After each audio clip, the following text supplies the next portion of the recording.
ನಿಜಮ್ಮ, ನಿನ್ನ ಆಸೆಯಂತೆ ದೊಡ್ಡ ಸಾಹೇಬನಾಗಿದ್ದೇನೆ ಅಲ್ಲದೆ. ಅಪ್ಪ ಅಪ್ಪ ಹಿಂದೆಲ್ಲಿ ಅಪ್ಪ? ರಕ್ತ ಮಾಂಗಲ್ಯ ಕಟ್ಟಬೇಕಾದ ನಿಮ್ಮ ತಂದೆಯವರು ತೀರಿ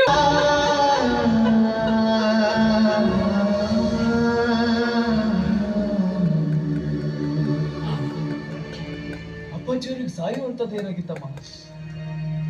ಹೊಟ್ಟೆಯಲ್ಲಿ ಹುಟ್ಟಿದ ಮಗಳು ಮನೆ ಬಾಗಿಲವರೆಗೂ ಬಂದು ಹಸಿವೆಯಾಗಿದೆ ಎಂದು ತನ್ನ ಕೊಡಿ ಎಂದು ತನ್ನ ಅಣ್ಣ ಅತ್ತಿಗೆ ಎಂದು ಕೇಳಿದಾಗ ಅವರಿಂದ ಅವಮಾನಿತರಾಗಿ ಮಗಳ ಮನೆಯಿಂದ ಹೊರ ಹೋಗುವುದನ್ನ ಕಣ್ಣಾರೆ ಕಂಡು ಮನನೊಂದು ಒಳೆ ಹಾರಿ ಆತ್ಮಹತ್ಯೆ. ಇಂಥ ದುರ್ದೈವಿ ಮಕ್ಕಳಿಗೆ ಜನ್ಮ ನೀಡಿದ ತಪ್ಪಿಗಾಗಿ ನೀವೇ ಆತ್ಮಹತ್ಯೆ ಮಾಡ್ಕೊಂಡ್ಬಿಟ್ರ ಅಪ್ಪ? ಅಮ್ಮ, ನಾನು ಪ್ರತಿ ತಿಂಗಳು ನಿಮ್ಗೆ ಹಣ ಕಳಿಸ್ತಾ ಇದ್ರು. ಹಸಿದು ಬಂದ ತಂಗಿಗೆ ಒಂದು ತುತ್ತು ಅನ್ನ ನೀಡೋದಕ್ಕೆ ನಿಮಗೆ ಏನಮ್ಮ ಆಗಿತ್ತು? ನೀನು ಹಣ ಕಳಿಸಿದ್ದೆ ನಿಜವಾಗಿದ್ರೆ ನಿನ್ನ ತಂಗಿ ಈ ಮನೆಯಲ್ಲಿ ತುತ್ತನ್ನ ಸಿಗದೆ ಹೊರ ಹೋಗುತ್ತಿದ್ದಾಳೆ. ನಿನ್ನಪ್ಪ ಆತ್ಮಹತ್ಯೆ ಮಾಡಿಕೊಳ್ಳುತ್ತಿದ್ದರೆ ಈ ವಯಸ್ಸಿನಲ್ಲಿ ನಿನ್ನ ತಾಯಿ ನಿನ್ನ ಅಣ್ಣ ಅತ್ತಿಗೆಯರ ಕೈಯಲ್ಲಿ ಮನೆ ಕೆಲಸದ ಹಾಲಿನಂತೆ ಬಾಳಬೇಕಿತ್ತೆ. ಸುಳ್ಳು ಹೇಳಿ ನಾನು ಹೊಟ್ಟೆ ಉರಿಸ್ಬೇಡವೋ? ಇಲ್ಲಮ್ಮ, ನಾನು ಸುಳ್ಳು ಹೇಳ್ತಾ ಇಲ್ಲ, ಸತ್ಯವಾಗ್ಲೂ ಹೇಳ್ತಾ ಇದ್ದೀನಿ. ನಾನು ಪ್ರತಿ ತಿಂಗಳು ನಿಮ್ಗೆ ಹಣ ಕಳಿಸ್ತಾನೆ ಇದ್ದೀನಿ. ಬೇಕಾದ್ರೆ ರಸೀದಿ ಕೂಡ ನನ್ನ ಹತ್ರನೇ ಇದೆ. ಪ್ರತಿ ತಿಂಗಳು ನೀವೇ ಸಹಿ ಮಾಡಿ ಹಣ ಸತ್ಯವಾಗೋದಕ್ಕೆ. ಹಾಗಾದ್ರೆ ನಾನು ಕಳಿಸಿದ ಹಣ ನಿಮ್ ಕೈ ಸೇರಿಲ್ಲ. ಒಂದ್ ನಿಮಿಷ ತಾಳಮ್ಮ, ಆ ಹಣ ಎಲ್ಲಿದ್ರು ನಮ್ ಕೈ ಸೇರುತ್ತೆ.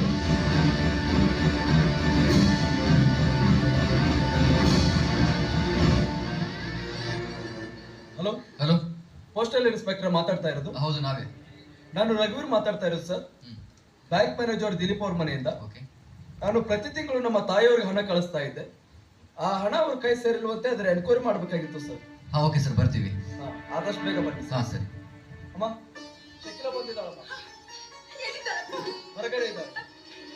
ಶಕಿಲಾ, ಬಾರಮ್ಮ, ನಾನೇ ತಾನೇ ತೆಗೆದುಕೊಂಡಿದ್ದೇನೆ.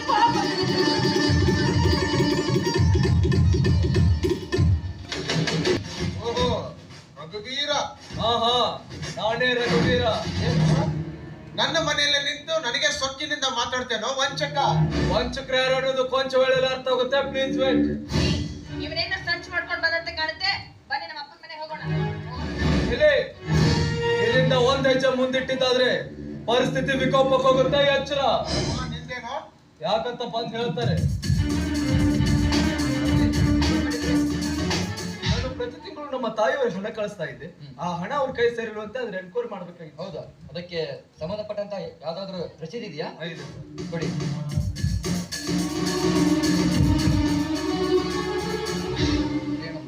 ಇಲ್ಲಿ ರೇಣುಕಮ್ಮಂದ್ರೆ ಯಾರು?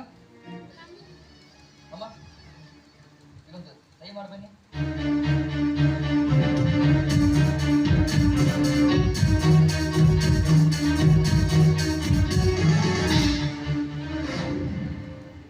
ಈ ಸಹಿಗೂ ಮ್ಯಾಚ್ ಆಗ್ತಾ ಇಲ್ಲ. ಅಮ್ಮ, ನೀವೇನಾದ್ರೂ ಸಹಿ ಮಾಡಿ ಹಣ ತೆಗೆದುಕೊಂಡಿದ್ದೀರಾ? ಇಲ್ವಾ? ಸಾಕ್ಷಿ ಸಹಿ ದಿಲೀಪ್. ನಾನೇ ಸರ್ ದಿಲೀಪ್ ಅಂದ್ರೆ.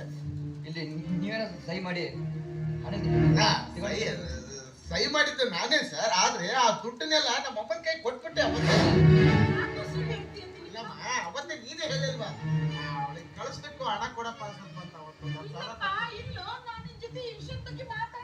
ರಘು, ನಾನು ನಿಜ ಹೇಳ್ತಾ ಇದ್ದೀನಿ. ಅವತ್ತು ಅಮ್ಮನೇ ನಿಮ್ ಸಮಾಧಾನಮ್ಮ, ಅವ್ರು ಎನ್ಕ್ವೈರಿ ಮಾಡುತ್ತಾರೆ ಸರ್. ನೋಡಿ, ನಿಜ ಹೇಳಿದ್ರೆ ಸುಮ್ಮನೆ ಬಿಟ್ಟು ಬಿಡ್ತೀನಿ. ನಿಜ ಹೇಳಿ ಸರ್. ನಿಜ ವಿಷಯ ಹೇಳಿದ್ರೆ ಬಿಡ್ತೀರ ತಾನೆ? ಖಂಡಿತವಾಗ್ಲೂ ಬಿಡ್ತೀನಿ. ಖಂಡಿತವಾಗ್ಲೂ ಬಿಟ್ಟು ಬಿಡಬೇಕು. ಆ ಹಣನೆಲ್ಲ ನಾನು ಹೇಳ್ತೀನಿ ತಗೊಂಡು ಬಿಟ್ಟಿದ್ದೀನಿ. ನೋಡಿ, ನೀವು ಬಂದಿಲ್ಲ, ಒಂದು ಸಹಿ ಮಾಡ್ಬೇನಿ. ಸಹಿ ಮಾಡ್ಬೇಕು? ನಮ್ಮಪ್ಪ ದೊಡ್ಡ ಶ್ರೀಮಂತನಿದ್ದಾರೆ ಗೊತ್ತಾ? ರೇ, ತಪ್ಪು ಮಾಡಿದ್ರೆ ನಿಮ್ಮ ಅಪ್ಪ ಅಲ್ಲ, ಅವ್ರ ಅಪ್ಪ ಬಂದು ಸಹಿ ಮಾಡಕೈತೆ. ಬನ್ನಿ, ಮಾಡ್ಬನ್ನಿ.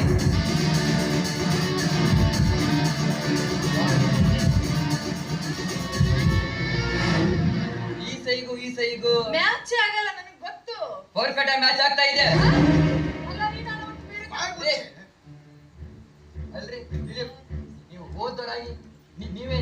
ತಾಯಿಗೆ ಈ ತರ ಮೋಸ ಮಾಡಕ್ಕೆ ನಿಮ್ಗೆ ನಾಚಿಕೆ ಬರಲ್ಲ ಏನ್ರಿ?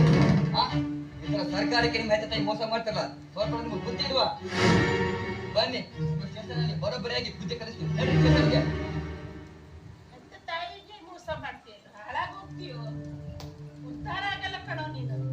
ನಡಿಯವ್ವ ತಾಯಿ, ಇದುವರೆಗೆ ಎಲ್ಲ ಪ್ರೇಕ್ಷಣಿಕ ಸ್ಥಳಗಳನ್ನು ನೋಡ್ಕೊಂಡು ಬಂದಿದ್ದೆ.